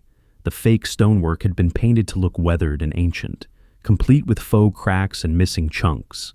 Large banners hung from the upper levels, advertising gladiator battles and dinner shows. The parking lot stretched out in front, mostly empty now. "Welcome home, boys," Aldric said. Magnus leaned forward slightly, his voice carrying satisfaction and anticipation. "Get us around to the loading dock. I think it's about time for a feast," Magnus said. Aldric and Kade let out a cheer, prompting Melvin to do the same, even if he didn't fully understand why. The car weaved around several cars in the lot that they had set up as a kind of maze for zombies that happened to find their way to their building. It took a moment before they pulled around back, Aldric flashing his lights in a specific pattern as he approached the loading dock. The pattern was deliberate: 3 quick flashes, pause, 2 more flashes. It identified them as friendlies, told whoever was on guard duty that it was safe to open up. Simple, but effective. A moment later, the metal door rolled up, revealing 3 people standing on it. While all 3 were dressed like regular people who had been enjoying a night out when the zombies attacked, they were all wielding gladiator weapons. A woman held a short sword and small shield, her stance suggesting she knew how to use them. A younger man gripped a spear, holding it with confidence. The third person, an older man, had a gladius strapped to his belt and was pulling on the chain that raised the door. Aldric parked the car, and as they got out, one man jumped down from the dock and approached. Trevor was in his early 20s and was a server at the restaurant, so he knew the gladiators well. Trevor moved with easy familiarity, clearly comfortable around the 3 warriors. His face showed relief at seeing them return safely, though he tried to keep his expression professional. "Magnus, it's good to have you back," Trevor said. Magnus nodded to the young man, appreciating the greeting. "It's good to be back, Trevor. Is everything okay here?" Magnus asked. Trevor glanced back at the loading dock, then around the parking lot before responding. "Everything is just fine. We had a couple of stragglers wander into the metal maze out front, but we took them out and disposed of the body," Trevor said. Magnus's expression showed approval. The defenses were working, and his people knew how to handle threats without him there to supervise. "Excellent," Magnus said. Melvin moaned as he cracked his back after getting out of the car, drawing the gladiators' attention. The sound was loud in the relative quiet of the loading area. "This is Melvin, and he is a VIP. Whatever he needs, he gets, and under no circumstances is he to be put on guard duty," Magnus said. Trevor looked at Melvin with interest, noting the emphasis Magnus had placed on the instructions. "So he really is a VIP, huh? Is he a doctor or something?" Trevor asked. Magnus shook his head, a slight smile crossing his face. "He's a helicopter pilot. And as far as we can tell, he's the last one in the city," Magnus said. "Helicopter pilot, do I even want to know what you are cooking up?" Trevor asked. Melvin let out a short laugh, his nervousness starting to fade now that they were somewhere that felt secure. "Trust me, kid, you don't. It's batshit crazy, and I'm totally on board with it," Melvin said. Magnus gestured toward the open loading dock door, indicating that Melvin should head inside. "That's good to hear, Melvin. Now, why don't you go inside and Trevor here will get you settled," Magnus said. Melvin nodded appreciatively as he followed Trevor into the Coliseum. Before joining them, Magnus pulled out the phone and called Mike up. It rang for several moments before the DJ picked up. The phone clicked and Mike's radio voice came through, upbeat and energetic, despite everything happening in the city. "You got Midnight Mike. What's on your mind?" Mike said. Magnus leaned against the car, watching as Trevor led Melvin through the loading dock entrance. "Mike, it's Magnus," Magnus said. Mike's enthusiasm ramped up another notch, his pleasure evident even through the phone. "Oh, it's my big old gladiator friend. Folks, you're going to have to excuse me for a moment as I need to have a little chat with him. Enjoy this banger from 1988, and I'll be right back," Mike said. Mike hit a button on his console, getting a song to start playing as he stepped out of the booth. His voice changed slightly, losing some of the radio polish and becoming more natural. "Talk to me, Magnus. Give me some good news," Mike said. Magnus smiled, pleased to deliver exactly what Mike was hoping to hear. "We managed to secure the pilot. He's safe and getting settled into the Coliseum," Magnus said. Mike's response came quickly, genuine excitement in his voice. "Hot damn, we're in business," Mike said. Magnus shifted the phone to his other ear, looking out at the parking lot and the city beyond. "Can I speak to Foster? I'd like to give him the good news personally," Magnus said. There was a pause, a slight shift in Mike's tone. "Unfortunately, he's not here just yet." "They got hung up, but they're around the corner," Mike said. Magnus nodded to himself, understanding that missions rarely went exactly as planned. "That's a shame. Would you have him give me a call once he arrives?" Magnus said. Mike's response was immediate and agreeable. "Of course, Magnus, but while you wait," Mike said. Mike trailed off, as if he was pausing for effect, knowing he had something he wanted to ask. Magnus recognized the tone, the setup for a request.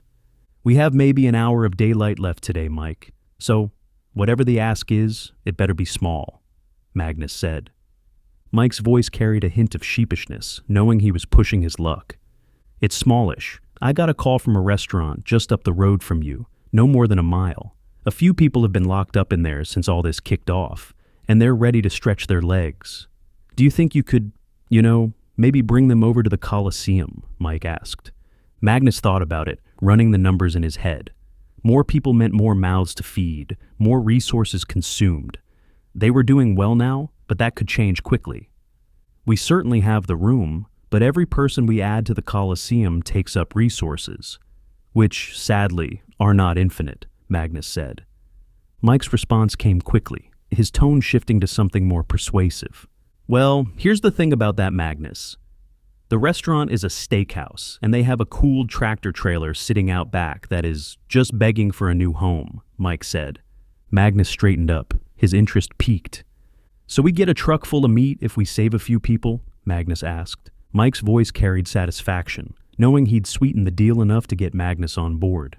"That's right, 3 little people for a truckload of meat. And 2 of them are chefs. Good ones, like TV game show quality good," Mike said. Magnus got a smirk on his face. 3 people, a truck full of meat, and professional chefs to prepare it. The math worked heavily in their favor. "Text me the address and we'll go get them." Chapter 7. Magnus, Aldric, and Kade drove slowly through a residential area as they approached a small business district. The sun was beginning to get lower in the sky, but still plenty of light for them to see the zombies shambling around in the yards as they passed by. The neighborhoods were quiet in that eerie way that had become familiar. Houses sat with doors hanging open, windows broken, cars abandoned in driveways. Here and there, a zombie wandered across a lawn or stood motionless in the street, head turning slowly as the sedan passed. Magnus stopped at the next intersection, looking to his right before glancing down at the cell phone. On the screen were turn-by-turn directions texted over by Mike, taking them straight to the restaurant. He glanced up at the road sign, confirming that it was the final turn. The sign read, "Riverside Drive," in faded green letters. Magnus checked the phone one more time, making sure he had the right street. The directions matched. This was it. "Keep your eyes peeled, because we're only a few blocks away," Magnus said. The leader made the turn, keeping their speed low, as he weaved around and through a handful of creatures that were wandering out into the street, drawn to the engine noise and movement of the car. They were all slow-moving, posing no threat as they drove right by. One zombie lunged at the car as they passed, its hand slapping against the rear window before sliding off. Magnus didn't even flinch, just kept the wheel steady and maintained his speed. The creature stumbled after them for a few steps before giving up, returning to its aimless wandering. After a couple more blocks, Magnus brought them to a stop, looking down 40 yards to the restaurant. It sat alone on the block, a spacious parking lot filled with a handful of cars and dozens of zombies who were pressed up against the building. The restaurant was a single-story structure with brick walls and large windows. A sign on the roof read "Prime Cut Steakhouse" in elegant script. The zombies were clustered around the front entrance and along the sides, pawing at the walls and windows. Some of them had been there so long, they'd worn grooves in the dirt near the foundation. "We hit them hard and fast. I don't want to be out here any longer than we have to be," Magnus said. The other 2 gladiators nodded as Magnus hit the gas, picking up speed before pulling into the driveway and slamming on the brakes. As he cut the engine, he reached down and popped the trunk as the 3 of them quickly exited the car. The sedan rocked on its suspension as all 3 doors opened simultaneously. The gladiators moved with synchronized efficiency, weapons already in hand before their feet hit the pavement. The engine ticked as it cooled, the sudden silence drawing the attention of the nearest zombies. Magnus and Kade readied their shields and weapons, running towards the right of the parking lot and drawing a handful of creatures in their direction. The zombies turned away from the building, their heads swiveling toward the new sound and movement. Moans rose from the pack as they began shuffling toward the 2 gladiators. Maybe 8 or 10 broke away from the main group, moving faster than the others. Each man picked a target, shambling ghouls that were away from the pack. Magnus's hammer came down on the first zombie's skull with a wet crunch. The creature dropped instantly, brain matter splattering across the asphalt. Kade's sword took the second through the eye socket. A clean kill that left the body crumpling at his feet. "Hit and retreat. We have plenty of room to work with," Magnus said. Kade adjusted his grip on his shield, nodding his understanding. "I'll follow your lead, Magnus," Kade said. The lead gladiator nodded as he darted forward, slamming his shield into the chest of one creature. The shield strike was perfectly timed, catching the zombie center mass and knocking it backward onto the pavement. The hammer followed through in one smooth motion, the heavy head connecting with devastating force. The second zombie's skull caved in on one side, the body spinning from the impact before collapsing. Kade used his shield as his primary weapon, cracking a ghoul on the bridge of the nose before swinging it wide and knocking several more to the ground. Utilizing his sword in quick strikes, he put several out of their misery. The shield edge caught the first zombie perfectly, the metal rim crushing bone and driving deep enough to destroy the brain. Kade pivoted, using the shield like a battering ram to sweep 3 more zombies off their feet. His sword flashed in the fading sunlight, quick stabs that ended each threat before they could rise. Meanwhile, Aldric pulled his spear from the trunk of the car, assembling it as he marched towards one of the abandoned vehicles in the lot, jumping up on top of it and pounding his foot into the roof. The metal boomed with each stomp, the sound echoing across the parking lot. Aldric stood tall on the car's roof, the spear held ready, a perfect target for every zombie within earshot. "Come on over, my friends, my spear is thirsty," Aldric called. As if on cue, one creature shambled over to the side of the car. Aldric jammed the tip of his spear into the top of its head, yanking it free in a single motion. As the body collapsed to the ground, several more creatures began shambling up. The first zombie dropped like a puppet with cut strings, hitting the pavement and going still. 3 more appeared behind it, drawn by Aldric's voice and the banging on the car roof. They pressed against the vehicle, reaching up toward him with grasping hands. Aldric got a wide smile on his face as he saw so many ghouls getting within striking distance. He lost himself in the moment, stabbing downwards repeatedly, cracking skulls one right after the other. The spear moved in a blur, darting down again and again. Each strike found its mark, the narrow blade punching through skulls with surgical precision. Bodies piled up around the car, some slumping against the doors, others sprawled across the pavement. Aldric's breathing was steady, his movements rhythmic and controlled. Aldric dispatched a dozen creatures in a matter of moments, but as more approached, he heard a whistle coming from the other side of the lot. He turned his head to see Magnus and Kade battling 24 ghouls in front of them. However, 6 were approaching them from the rear. Without hesitation, Aldric planted his foot on the side of the roof, pushing off with everything he could muster. Flying over the heads of the few creatures by the side of the car, he landed hard on the pavement, pumping his legs hard towards his comrades. The landing jarred him, the impact shooting up through his knees. Aldric ignored it, already running before his balance fully stabilized.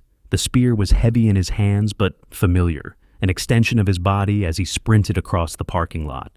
As he approached the back of the horde, he threw his spear hard.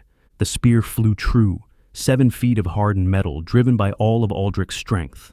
It punched through the first zombie's back and out through its chest, continuing on to impale the 3 ghouls ahead of it.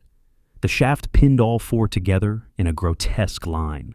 The zombie at the rear turned around after the impact, knocking the 2 in front of it off balance, which sent the entire line of 4 toppling over to the side. Aldric ignored them as he continued running alongside the mob that was focused on the other gladiators. Aldric honed in on the first zombie approaching the rear flank of Magnus, drawing his sword and swinging it as he ran by it. The blade hit the creature in the side of the head with enough force to penetrate the brain. The strike was brutal and effective, delivered at full running speed. The zombie's head snapped to the side, the sword buried several inches deep. Aldric kept moving, using his momentum to rip the blade free as he passed. The body collapsed behind him. Aldric didn't break stride as he ran towards the next creature in line. He ducked down, putting his shoulder into its gut. The tackle was perfect, Aldric's shoulder driving into the zombie's midsection and lifting it completely off its feet. He used the creature's weight against it, spinning and hurling it backward into another ghoul. Both went down hard, creating a barrier between the remaining zombies and Magnus's flank. Aldric stood tall, brandishing his sword as he taunted the creatures. His chest heaved with exertion. Blood splattered across his armor, but his eyes were bright with battle fury. "You wanted to sneak up on my friends, huh? Well, now you have a fight," Aldric said. Aldric let out a primal scream as he rushed forward, focused on the 2 creatures on the ground. He lowered his sword before thrusting it upwards as he got close to the first one, the tip of the blade slicing through the forehead of the ghoul trying to get back up. The scream was raw and wild, the sound of a warrior fully committed to the fight. The sword came up in a vicious arc, catching the rising zombie under the chin and driving up through the skull. Aldric wrenched the blade free and spun to the next target. The gladiator went into a frenzy, swinging his sword with reckless abandon. He spun around, slicing at neck level, cutting right through flesh and spine with ease. A couple of thrusts and forceful strikes later, and the remaining creatures were reduced to piles of dead flesh at his feet. The blade whistled through the air, each strike delivered with full force and no restraint.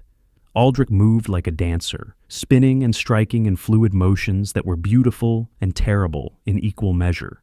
The last zombie's head separated from its body, rolling across the pavement as the corpse toppled over. Aldric turned back to his comrades, ready to rush to their aid, only to find that they had managed to take down the remaining creatures. All 3 gladiators stood tall, staring across the bloody battlefield, making sure every threat had been eliminated. The parking lot was littered with bodies, dozens of them scattered across the asphalt. Blood pooled in the low spots, dark and thick. The 3 men stood among the carnage, weapons ready, scanning for any movement that might signal another threat. "Is everybody good?" Magnus asked. Kade checked himself quickly, finding no injuries beyond some bruises and scrapes. "I'm good, Magnus," Kade said. Aldric rolled his shoulders, working out the tension from the fight. His breathing was returning to normal, the battle fury fading. "Same here," Aldric said. Magnus nodded his approval, satisfied that his men were intact. He looked at Aldric with respect. "That was some fine work, Aldric," Magnus said. Kade cleaned his blade on a fallen zombie's shirt, his tone carrying a hint of playful criticism. "Even if it was unnecessary, we had it under control," Kade said. Magnus and Aldric gave Kade a bit of a look, prompting him to shrug. His expression was unapologetic, bordering on smug. "What? We used to get set on fire and pushed off of rooftops for a living. You don't do that kind of work if you're not confident," Kade said. The comment hung in the air for a moment before all 3 men broke into a bit of laughter. Finally, it died down as Magnus spoke up. "Come on, let's go rescue these people," Magnus said. Kade's face brightened at the mention of the real prize waiting inside. "And liberate a truck full of steaks," Kade said. The 3 of them let out a celebratory yell as they walked towards the restaurant, the red and orange hues of the sunset illuminating the sky above it as they went. Chapter 8. The sounds of steaks hitting the grill filled the kitchen area of the Colosseum as 2 of the rescued chefs from the restaurant prepared 24 of them. The aroma was otherworldly, especially after the day the gladiators had just survived. The sizzle and pop of fat hitting hot metal echoed through the space, mixing with the rich smell of cooking meat. It was a smell that belonged to the world before, to normalcy and celebration. The 2 chefs worked with professional efficiency, seasoning and flipping with ease that spoke to years of experience. Aldric stood behind the bar just outside of the kitchen, his blood-stained outfit beginning to dry as he poured a beer from the tap. Once full, he slid it down the bar top towards Kade. The glass traveled smoothly across the polished wood, stopping perfectly in front of Kade's waiting hand. The beer was cold, condensation already forming on the outside of the glass. Kade raised it high, his expression satisfied. "To another battle won," Kade said. Aldric poured himself a drink, raising his glass alongside his gladiator brother. The 2 men let out a grunt before beginning to savor their well-earned drink. As they did, Melvin walked up and took a seat, prompting a look from Aldric. The pilot looked tired but relieved, the stress of his isolation finally starting to fade. He'd cleaned up somewhat, washing the grime from his face and hands, but his clothes still showed the wear of several days trapped in his house. "I don't suppose I could get one of those, could I?" Melvin asked. Aldric set his glass down, his expression becoming serious. He looked at Melvin with the kind of gravity usually reserved for important pronouncements. "These are warriors' drinks. We are celebrating a hard-fought victory today.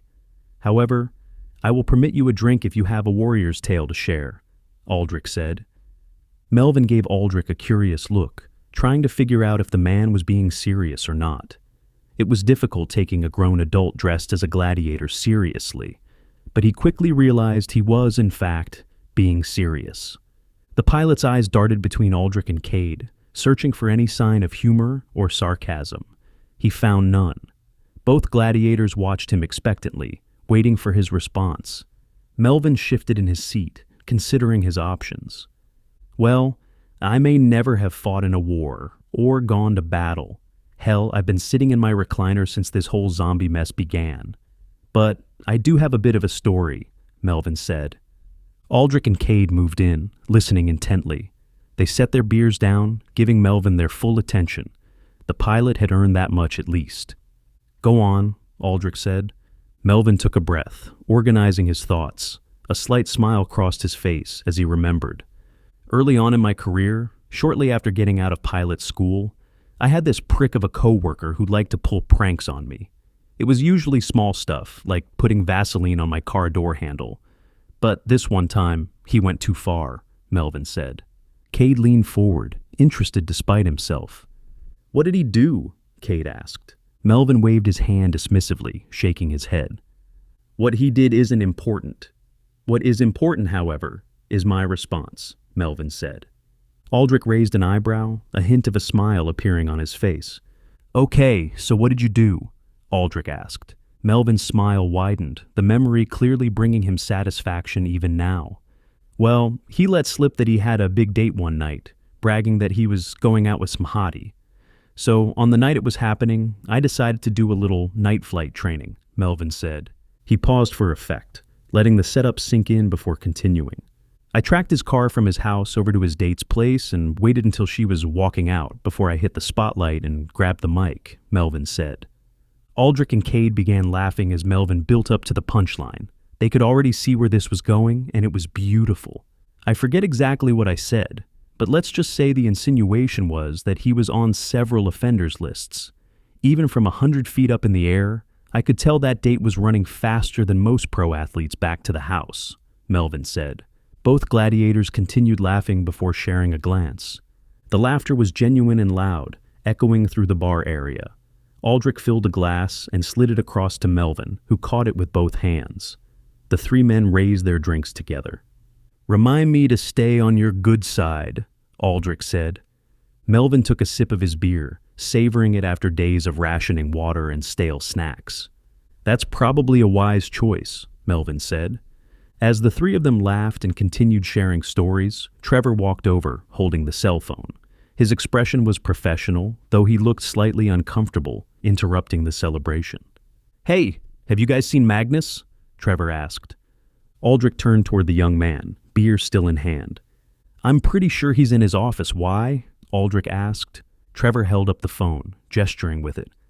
I got Mike and that military guy on the line for him, Trevor said. Aldric motioned for Trevor to hand over the phone, which he did. The gladiator took it, looking at the screen to confirm the call was still connected. We'll handle it.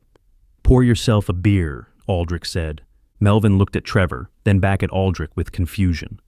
Wait, I thought beers were just for warriors, Melvin said. Kade's expression shifted, becoming more somber. He looked at Trevor with respect. You weren't here the day all this started. If you had been here, you would understand why Trevor can have all the beer he wants, Kade said. Melvin looked over to Trevor, who responded with a confident nod. The pilot could tell from his expression that Trevor had gone through some stuff, and he wasn't about to push him about it. The young man's eyes held a weight that spoke to horrors witnessed and survived. Melvin understood that look. He'd seen enough in the past week to know when someone had earned their place. Kade and Aldric walked across the building towards the back offices and dressing room. Aldric pulled the phone up to his ear, speaking. Hey, Mike, we're heading to Magnus right now, Aldric said. Mike's voice came through clearly, carrying his usual energy even this late in the day. Thanks, Aldric. Did you boys get those people from the restaurant okay? Mike asked. Aldric smiled, pleased to deliver good news. It was a little bit of work, but we have some steaks grilling up as we speak, Aldric said. Mike's enthusiasm was audible through the phone. That's awesome to hear. Make sure you set one aside for me. I swear I'm going to get over there one of these days, Mike said. Aldric nodded, even though Mike couldn't see it. Consider it done, Mike, Aldric said. The two gladiators walked into the offices, finding Magnus sitting behind the desk, still in his blood-soaked gladiator outfit. He was reading a book, unwinding after a difficult day. Magnus looked up as they entered, his finger marking his place in the book. The title was something about ancient Rome, appropriate given his current persona. He set it down on the desk, giving them his full attention. Sorry to interrupt, Magnus, but we got Mike on the phone, Kade said. The lead gladiator motioned for them to come into the office, where Aldric put the phone onto the desk, hitting the speaker. The office was small but functional, decorated with promotional materials from the restaurant's shows. Posters of gladiator battles lined the walls, action shots of Magnus and his men in full costume. The desk was cluttered with papers and maps, evidence of Magnus's efforts to organize and plan. "All right, Mike, the three of us are here. What's going on?" Aldric asked. Mike's voice came through the speaker, sounding slightly distant but clear. "Hey Magnus, I got Captain Foster here, so I'm going to let him have the floor," Mike said. There was a rustling sound, then Foster's voice came through, professional and direct. "So Mike tells me you had a successful day out there?" Foster asked. Magnus leaned forward slightly, addressing the phone. "We did indeed, Captain. Your pilot is safe and sound inside the Colosseum," Magnus said.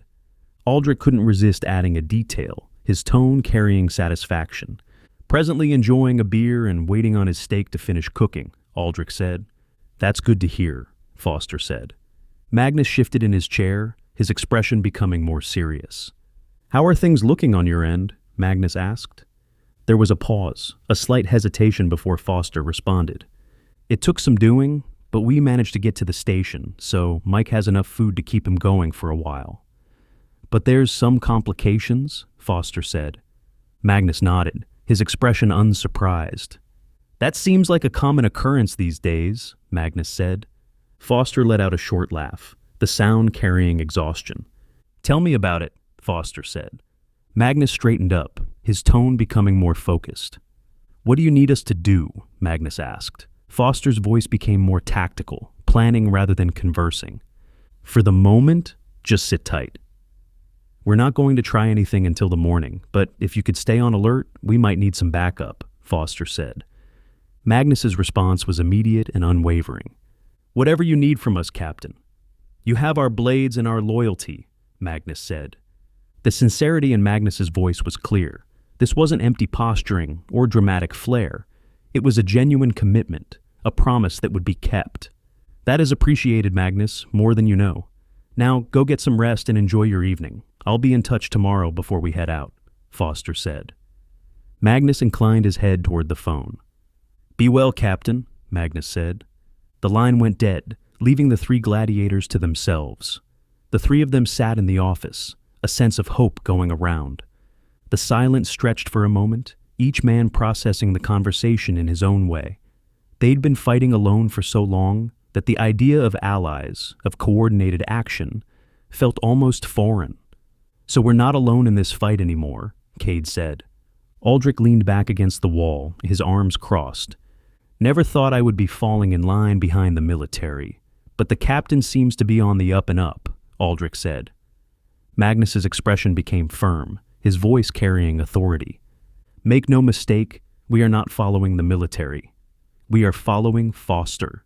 The military abandoned us, but he and his men are right here in the trenches fighting alongside us," Magnus said. The three gladiators shared a knowing nod before continuing. The distinction was important, and they all understood it. Foster had earned their respect through action. There are many, many battles left to be fought before this war is to be won. For tonight, however, we celebrate the victories that we have achieved, Magnus said. The other two gladiators let out a celebratory yell as Magnus got up from behind the desk. The sound was loud and enthusiastic, carrying through the office and out into the hallway. "Now, I believe we have a stake with our name on it. Let's get to it." The end.